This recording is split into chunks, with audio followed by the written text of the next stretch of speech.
The South African and African creative realm has truly come to its own over the past few decades, so much so that the whole world is looking to Africa for inspiration, answers and guidance. For this week's episode, we're coming to you from the beautiful and intimate 44 Stanley to explore the creative world of African coffee, food and art. We speak to the visionaries and thought leaders that are at the forefront of African creativity. I'm your host, Ayanda Tabete, and this is Africa Modern.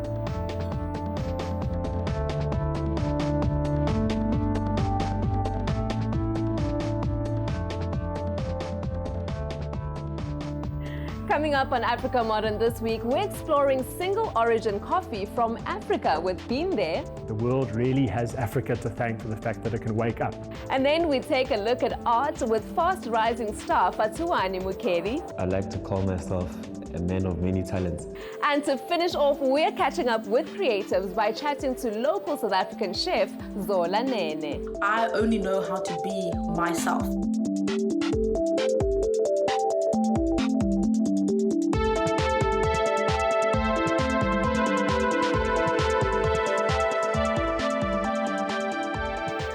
Much like wine or whiskey, the coffee beans that we buy are often coffee blends that have been produced from various farms or even parts of the world. While this method may produce some delicious coffee, more and more roasters in South Africa are offering single origin coffee options to their customers. Single origin coffee is, of course, coffee that has been sourced from a single farm or a controlled region. Africa has a world-renowned crop of single-origin coffee farmers who are not only focused on quality, but on sustainability and community too. We caught up with Jonathan Robinson, who is the founder of Been There Coffee, to find out a little bit more about this truly African product. Let's check him out.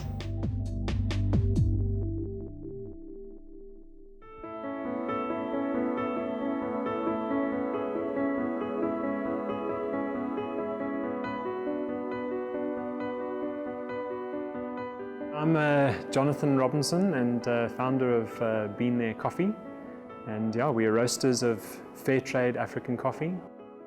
Coffee is something that I've loved since I was a kid.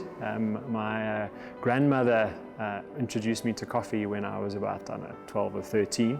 She said to me, "Jonathan, if you can taste coffee without sugar, you will taste all the amazing aromas and flavors and your life will be transformed. And yeah, you'll never be the same again." And I guess she was right. So I started to develop this love for coffee when I was in my teenage years. And then I suppose in terms of turning it into a career, I started off my life in IT. And then when the dot-com crash came, I took the year off after that, 2002, and traveled and did a road trip through the US and Canada, about 27,000 Ks. And then backpacked through Europe, and in that time I met a guy in Canada who had this fair trade coffee roasting business, and I guess I fell in love with the model, the fact that you could have a business in something that you loved, which for me had been coffee for all these years, and that I could impact the lives of small-scale coffee farmers through this business. So so I suppose that's where the sort of love of coffee met this idea that there could be a business out of this fair trade model. In terms of getting started, it was quite interesting. I sort of knew that the time was right to just give it a go. It was in sort of a now or never situation, and started in my garage. And I connected with a guy in the UK called Fhatuwani, and he was able to connect me with some guys in Ethiopia. And so I set off to Ethiopia as my first sort of trip back in the end of sort of 2004. Arrived there with sort of a backpack and 10 days to drift around and find coffee. That's been my sort of model sort of for the next 15 years. And when I'm looking for a coffee to sort of add to the Been There sort of portfolio, we look for a community that we can work with that produces amazing coffee, and then I'll get samples of those coffees and we'll cup them and taste them and then decide, and then I'll travel and meet the producers and sort of begin the establishment of our sort of relationships from there. Our whole model is about establishing long-term, ongoing, relationships, so that It's not just about us paying people fairly for the coffee. That's a key part, but we want to see that our fair payments and our involvement has some sort of impact over a long term. And you can only do that if you are committed to a particular area. But it's also been exceptionally important for us that we find coffee that is amazing. And if you look at our coffees, we have coffee from Ethiopia, Kenya, Tanzania, Rwanda, Burundi, and the DRC. A couple of those, so our Ethiopian and Rwandan, have the fair trade flow mark on them, which indicates that they are certified through the fair trade system. We just believe in taking that whole model a bit further and saying that it's not good enough for us just to do that. We want direct relationships with these producers ourselves. It also helps us to have extra accountability. So sometimes, when I sit down, with a group of farmers in Rwanda and we sit and we're able to chat and ask questions, you can uncover, what's really happening, So we believe that, paying a fair price is one aspect, but if we can get farmers to farm better, their yields go up. If their yields go up, their income goes up.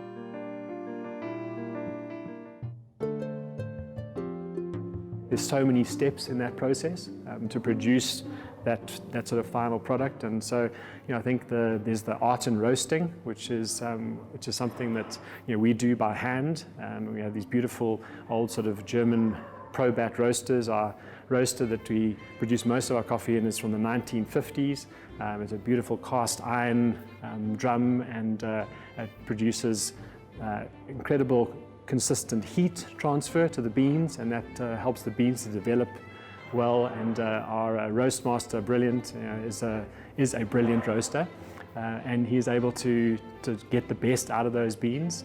And roasting is that art. It's not it's something that changes during the season. So as the green coffee, which we get, sort of ages and dries out a little bit, or as the environmental temperature changes, you're constantly having to adjust to make sure that you get out of the best out of the beans. And we have this concept which we call optimal roasting, which is really our take on how to roast, which is basically a point in the process of roasting that brings out the best in that bean. And so for one coffee it may be a little bit lighter, for one it may be a bit darker, but that's because that point will bring out the best. Oftentimes people will ask me what I enjoy most about coffee, or why is coffee, why did I get into this, what I love about coffee, what's the most significant part, where's my favorite coffee from, and I think that oftentimes I'll answer that by saying that I love Ethiopia. Ethiopia is the birthplace of coffee, and so obviously that is a gift that Ethiopia has given to the rest of the world, and this wonderful beverage that keeps us awake and keeps us active. And I often say that the world really has Africa to thank for the fact that it can wake up. And I think the gift that Ethiopia has given us as well is this gift of connecting around coffee. I mean, if you think about all the first dates that have happened over coffee, all the new businesses that have started around a cup of coffee, all the new relationships and friendships that have been established, and I think that is the wonderful gift that coffee gives to the world. We sit down and take some time and really connect as people.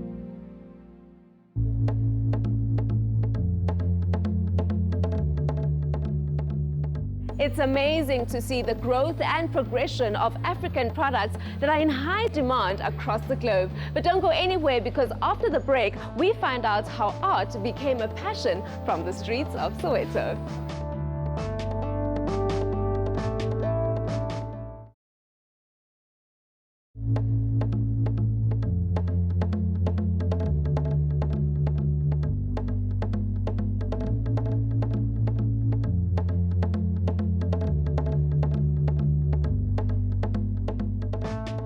Fhatuwani Mukheli is a jack of many trades and a master of them all. From growing up and playing in the streets of Soweto to becoming a creative director representing multiple brands in ad agencies, he has now turned to his first love, art. So much so that his work is gaining international recognition. Let's check him out.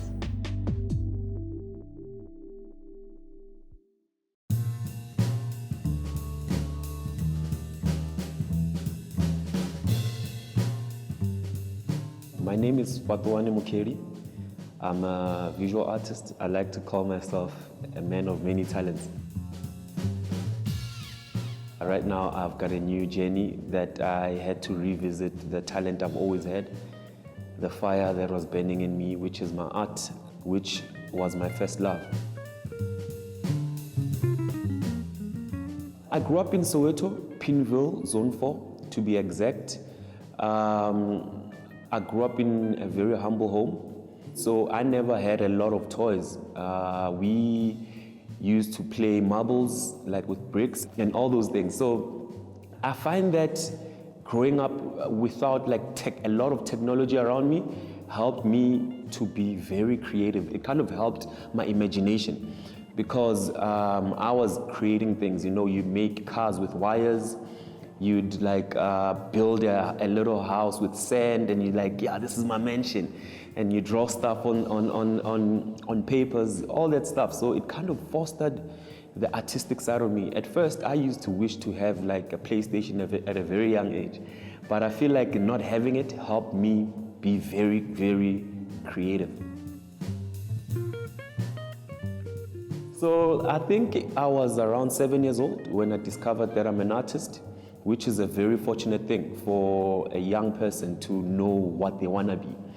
I saw my dad draw a portrait of myself and my twin brother, and from that day I knew that I was an artist. When I went back to school and we had write or write your name in an artistic way, I always felt like I knew how to do it better than all the other kids because I saw my dad doing it. Every time I look at a page or I look at a canvas, I'm like, I just want to see how it's going to look like. And that fulfills me more than anything. And it's quite therapeutic for me. So drawing for me is more than just maybe people buying it or getting the likes. It's more meditation. It heals my soul. I'm inspired by my upbringing. I'm inspired by my business partners and a lot of things that are happening in the world.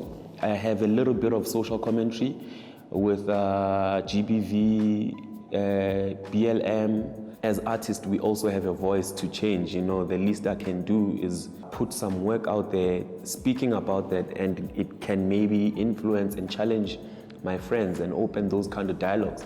Because gender-based violence is a very sensitive topic, but it's a topic we need to have. As men and as a community, we need to talk about such stuff. And most of the stuff I draw has something to do with my childhood, where I feel like I'm the man that I am because of the women around me. You know, my sister's a strong, amazing, sweet lady that believes in me, has always believed in me. My mother, she's like a best friend that you don't know. It's weird to me because she's old. When I was growing up, I was a bit rebellious, but now we are very close. And when I look at it and I see how she molded me and the women around me have molded me, so my art is influenced by that. I always think of the things that give me power, you know, the things that give me strength and humble me when I create my work. And my life is based in South Africa or Africa, so that will automatically come out, you know. My work will speak Africa because it's what I know, it's who I am. I think Africans became woke. We all kind of realized that, no man, we need to tell our own story.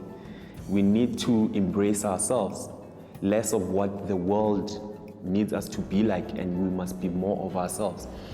And that way, the confidence in us as Africans became stronger.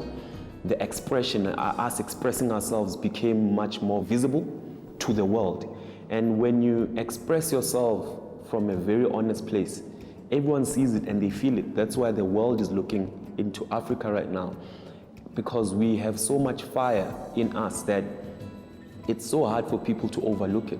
And at the moment and this time, Africans are really not chest beating in an arrogant way, but they are going, we are Africans, and this is who we are. We are embracing us. It's cool to know where you're from, what's your clan name, climbing your family tree. I feel like it's becoming a cool thing to us Africans to really find ourselves and express who we are.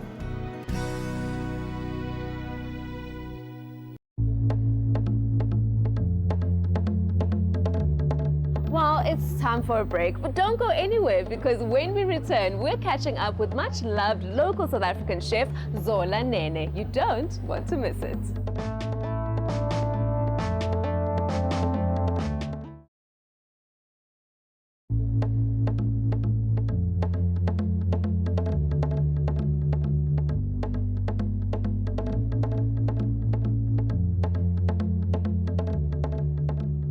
For this week's episode, we're coming to you from the beautiful and intimate 44 Stanley to explore the creative world of coffee, food, and art.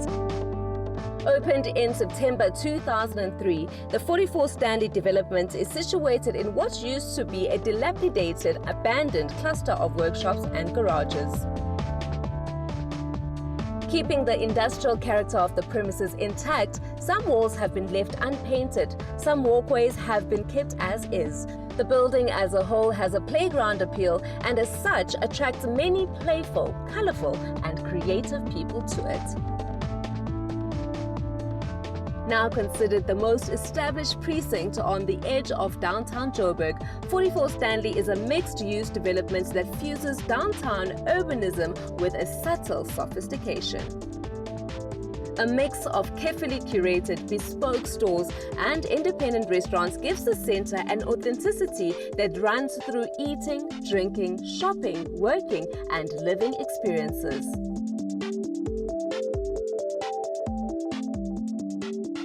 Shady arcades and green courtyards between what was once a series of industrial 1930s buildings make this a unique Johannesburg space.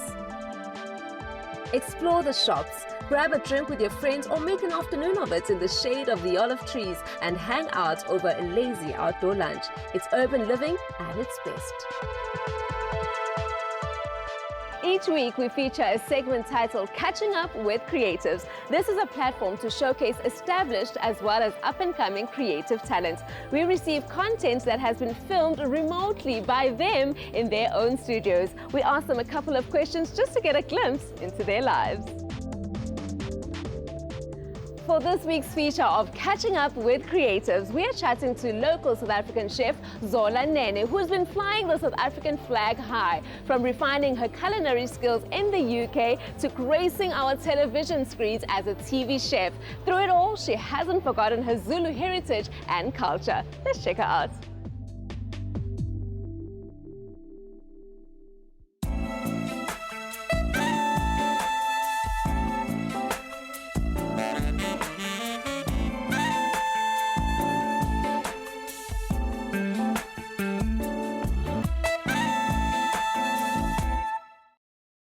Right, question one. Can you tell us who you are, where you're from, and what it is you do?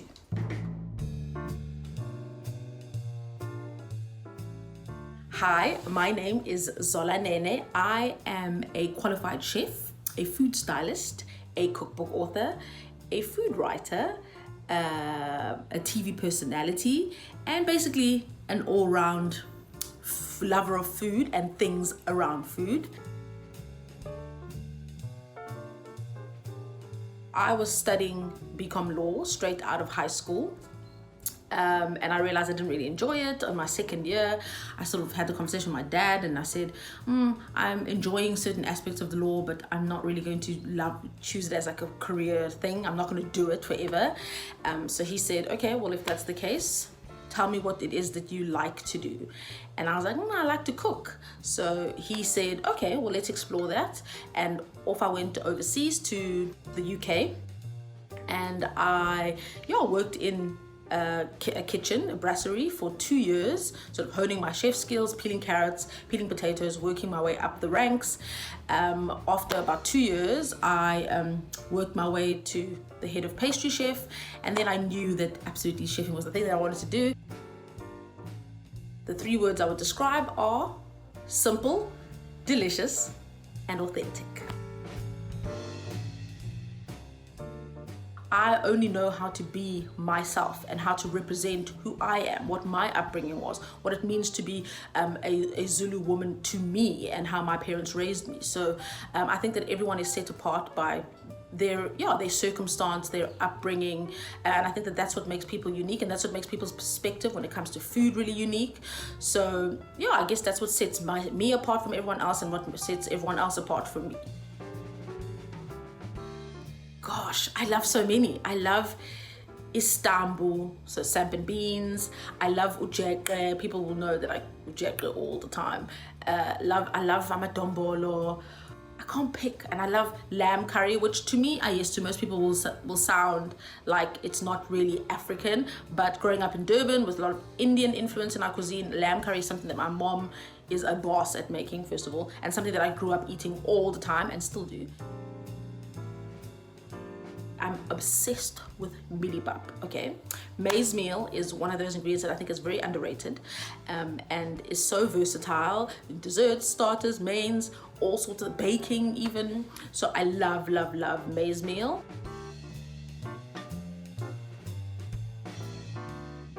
My most recent career highlight has obviously been working with Gordon Ramsay on Uncharted Season 2, where he came to South Africa. I took him to my birth province, KZN, and we explored the food, the Zulu culture, a bit of Indian culture as well. And yeah, we got to cook together for a Zulu chief, which was such an amazing experience. The greatest feeling is being able to do what you love every single day, and that's what it's all about.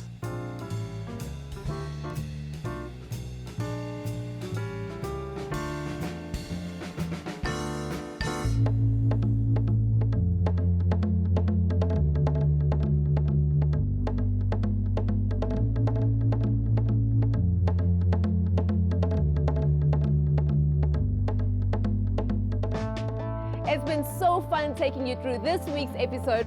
Join us next week as we continue to explore the creatives that call Africa home. Let's continue the conversation on social media using the hashtag AfricaModern. Until then, I'm your host, Ayanda Tavete, and this is Africa Modern.